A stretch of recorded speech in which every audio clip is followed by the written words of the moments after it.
आम्ही केलेला चक्काजाम नाही, हे पहिल्यांदा आम्ही पाहतोय. पोलिसांनी आमचा चक्काजाम केलेला आहे. आम्ही चक्काजामच्या ह्याच्यात बऱ्यापैकी करत नाही.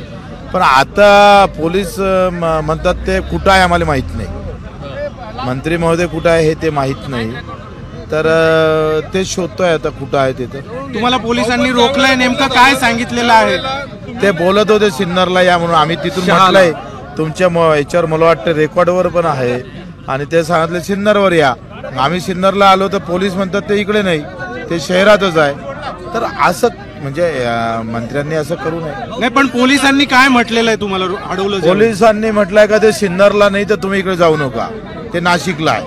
मग ते म्हणतात, मंत्री म्हणतात आम्ही सिन्नरला आहे, पोलीस म्हणतात आम्ही नाशिकला आहे.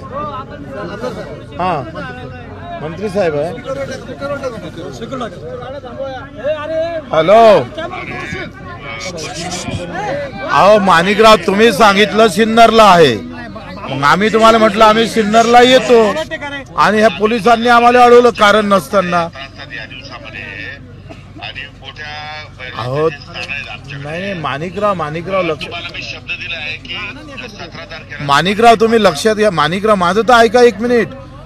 तुम्ही काय सांगितलं तिथं, आम्ही तुमच्या घरासमोर बसलो, तुम्ही म्हणा सिन्नरला आहे, भैरवनाथाची यात्रा सुरू आहे. कोणतं गाव आहे ते? शहागावला. मग आम्ही म्हटलं चला आम्ही सगळे निवडक कार्यकर्ते आलो, आपण तुम्ही म्हणा या भेटायला. आम्ही निघालो. आता हे पोलिस म्हणतात तुम्ही सिन्नरला नाही नाशिकला आहे. हे असं आमच्या सोबत असा मतदारसंघामध्ये वेगवेगळ्या गावांमध्ये मला जावं लागतंय आणि मी माझ्याबरोबर काही बंदोबस्त काही नसतो आणि मी एकटाच फिरतो. मला काय, मी तसा एकदम साधा माणूस आहे, त्याच्यामुळे पोलिसांना मी काय फार इन्फॉर्मेशन देतो आणि मग फिरतो असं काही नाही. मला काही भीती वाटत नाही कोणाची, किंवा मी कोणाचं वाईट केलेलं नाहीये.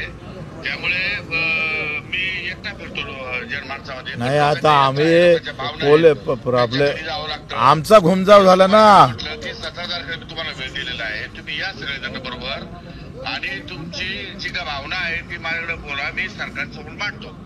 एकदा आपल्याला सांगितलं नाही, फक्त आता एकदा कन्फर्म करा, म्हणजे पोलिसांना आम्हाला अडवून ठेवलेलं आहे.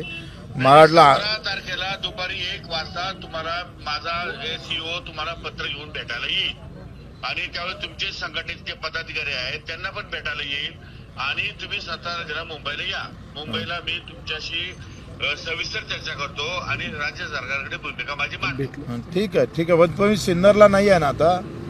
नाही, मी सिन्नरलाच आहे, पण मी ग्रामीण भागामध्ये आहे. आमच्याकडे 15-20 गावांमध्ये ठीक आहे मोठा आहे आणि गावागावामध्ये यात्रा असतात. ठीक आहे तेवढं फक्त मला समजून घ्या. हो ठीक आहे, आता झालं क्लिअर. ते सिन्नरला आहे, फक्त आता शोध आम्ही का आता सिन्नरलाच काय म्हणते. तुम्ही असं का करताय? मंत्री महोदय खेड्यापाड्या तो विषय नाही बरं का साहेब. क्लिअर झालं का तुम्हाला? आता क्लिअर झालं का तुमचं? आता सिन्नरला आहे, क्लिअर झालं का नाही? अरे हे कसं, आता तुम्ही घ्या बाईट त्यांची, साहेबांची बाईट. त्यांनी आता 17 तारखेला मीटिंग घ्यायचं सांगितलं. 17 तारखेला 1 वाजता मीटिंग घेऊ, त्यांच्यावर विश्वास ठेवू. ते कृषी मंत्री आहे, आमचं नेतृत्व त्यांनाच करावं लागणार आहे सरकारच्या दप्तरी. त्यांनी जर केलं नाही तर पुन्हा येऊ ना आम्ही. ते भैरवनाथाच्या दर्शनाला, आम्ही त्यांच्या दर्शनाला येऊ. नाही, हे पोलीसवाले म्हणतात नाही आहे आणि माणिकराव म्हणतात सिन्नरला आहे, पोलीसवाले म्हणतात का नाशिकला आहे. तर आता पोलिसांना हे माहित नाही का मंत्री कुठं आहे. मुळात आता म्हणजे आमचा हा मोठा प्रश्न झाला ना. महाराष्ट्रात असं कधी होत नाही, म्हणजे मिसिंग मंत्री झालं असं झालं ना. ते जेव्हा मंत्री मिसिंग म्हणजे त्यांचा माणिकरावचं ते म्हणतात, पोलीसवाले काय म्हणतात इथं, ते माणिकराव तुम्हाला नाशिकला आहे, पण ते पोलीसवाले म्हणतात ते सिन्नरला नाही आहे, माणिकराव म्हणते मी सिन्नरला आहे. तर आता आम्ही मोठ्या अडचणीत पडलो आहे, काय करावं. म्हणजे आता ते 1 तारखेला 17 तारखेला 1 वाजता मीटिंग घेणार आहे, तेव्हा आम्ही भेटू. पण आता आम्ही थोडं सिन्नरच्या रेस्ट हाऊसला थांबतो थोडं. पिक्चर स्टाईल अडवलेला आहे, पोलिसांनी गाड्या आडवा मारलेल्या आहे. हे हाईट आहे, म्हणजे आम्ही चक्का जाम केला नाही, पोलिसांनी आमचा चक्का जाम केला आणि ह्या सगळ्यांचा चक्का जाम. आता हा गुन्हा पोलिसांवर झाला पाहिजे का नाही? आता आम्ही जर अडवला असता तर गुन्हा कोणावर दाखल झाला असता, पण आता हा पोलिसांनी आमचा चक्का जाम केलाय. म्हणजे हे पण हाईट आहे आंदोलनातली, म्हणजे पोलिसांची हाईट आहे ही. का आम्ही गाडीत बसलो होतो, म्हटलं पोलिस इतक्या वेगानं समोर का जाते, तर यांनी हे 2 ट्रक अडून ठेवले, आम्ही गेलो नाही पाहिजे म्हणून.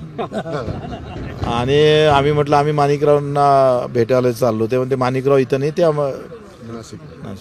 आता ते कुठं आहे ते तुम्ही शोधा, आम्ही शोधतो. नाही, पण एकूणच भाऊ, शेतकऱ्यांच्या कर्जमाफीसाठी आंदोलन होतं, शेतकऱ्यांच्या हिताचे निर्णय घेणं अपेक्षित आहे. कृषी मंत्री साधी भेट देखील आपली घ्यायला तयार नाही. कृषी मंत्र्यांनी फोनवर संपर्क साधला. त्यांच्या आम्ही कर्जमाफीचा मुद्दा सोडणार नाही, मी सांगतोय. सरकारला सळो की पळो करून ठेवू आम्ही, ही सुरुवात आहे. अधिक सगळे लोक घेऊन संघटित करून सरकारनं देवेंद्रजींना एक तर शब्द द्यायला नाही पाहिजे होता.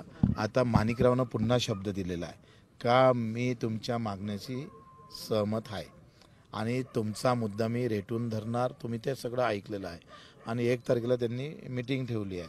तर ठीक आहे, एकदा कृषी मंत्र्याचं एवढं ऐकू ना आपण. आता हे आंदोलन तुमचं स्थगित झालंय म्हणायचं की आता हे पोलिस काय म्हणते, आम्हाला जाऊ देते का नाही जाऊ देते. त्यांनी आंदोलन सुरू केलं आहे, बरं आमचं थांबलं होतंय पण त्यांनी सुरू केलं आहे. कर्जमाफी मिळेल की नाही मिळेल हा पुढचा मुद्दा, पण कृषी मंत्री तुम्हाला भेटायला देखील तयार नाहीये. म्हणजे काय आहे, शेतकऱ्यांनी जायचं कुठे? आता हा प्रश्न तुम्ही त्यांना विचारायला पाहिजे. खरं तर म्हणजे त्यांनी भेटायला पाहिजे होतं. आमच्या अपेक्षा त्याच होत्या का माणिकरावने येऊन भेटून समजून घ्यायला पाहिजे होतं. पण आता ते भेटले नाही. त्यांनी सांगितलं मी भैरवनाथाच्या आता देवधर्माच्या कार्यक्रमात आम्हाला नाही म्हणता येत नाही ना.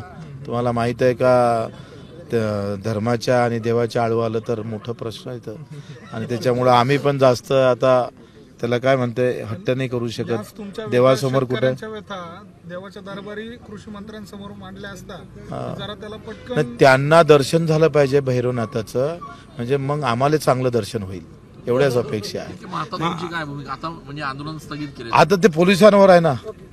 आता पोलिस काय म्हणते का आम्हाला जाऊ, त्यांना विचारा ना. पोलिस गेले का, त्यांनी जाऊ दिलं तर मग, नाही तर आम्ही इथंच थांबू. त्यांनी जाऊ दिलं, ते कुठे आहे ते माहित नाही. नाही, पण आपण पोलिसांनी सोडलं तर आपण सिग्नलला जाऊन भेट घेणार आहोत का? हो, आता भेटा तर लागणच ना. एबीपी माझा, उघडा डोळे बघा नीट.